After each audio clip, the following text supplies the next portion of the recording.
Medak MP అభ్యర్థి నీలమ్మకు మూడో స్థానమేనా? ఇందిరమ్మను ప్రధాని చేసిన మెదక్ పార్లమెంటు స్థానంపై కాంగ్రెస్ అధిష్టానం బాగా ఫోకస్ పెంచిందని జరుగుతున్న ప్రచారమంతా ఉత్తుత్తదే. జిల్లా ఇన్ఛార్జి కొండా సురేఖ, జిల్లా మంత్రి దామోదర్ నరసింహ, ముఖ్య నేతలు మైనంపల్లి హనుమంతరావు, జగ్గారెడ్డిలు ఇంటర్నల్ మీటింగ్లు, ప్రెస్ మీట్లకే పరిమితమయ్యారు. ఏ రోజు కూడా జనంలోకి వెళ్ళి ప్రచారం చేసిన పాపాన పోలేరు. ఈ మధ్యనే మంత్రి కొండా సురేఖ ముందే మెదక్ కాంగ్రెస్ అభ్యర్థి నీలమ్మధుని క్లాస్ పీకిన కాటా సుధారాణి.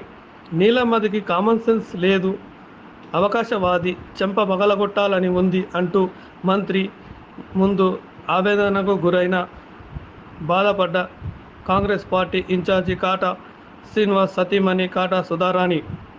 వీరిద్దరి మధ్యన విభేదాలు కొనసాగుతున్నాయి.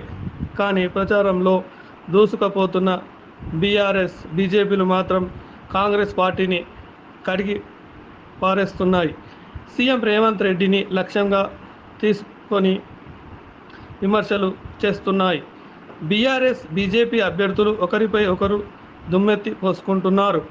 కానీ ఈ రెండు పార్టీలు అభ్యర్థులు కాంగ్రెస్ అభ్యర్థి నీలమ్మధు పేరును కూడా ఎత్తడానికి ఇష్టపడడం లేదు. అసలు నీలమ్మధును వాళ్ళు లెక్కలోకి తీసుకోవడం లేదు.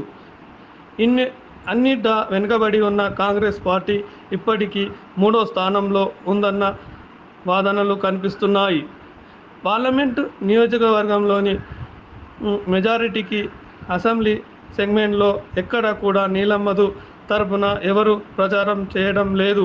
కనీసం ప్రచార రథాలు కూడా తిరగడం లేదు. ఇటీవల మెదక్లో జరిగిన సీఎం రేవంత్ రెడ్డి సభలో పార్టీ శ్రేణులు పెద్దగా ఉత్సాహం కనిపించడం లేదు. నీలమ్మధు ఏదో పొడుస్తాడని మీడియాలోనే విపరీతమైన హైప్ క్రియేట్ చేస్తున్నాయి. మున్ముందు కూడా ఇదే రకమైన పరిస్థితి ఉంటే డిపాజిట్ కూడా దక్కే అవకాశం కూడా కష్టమే.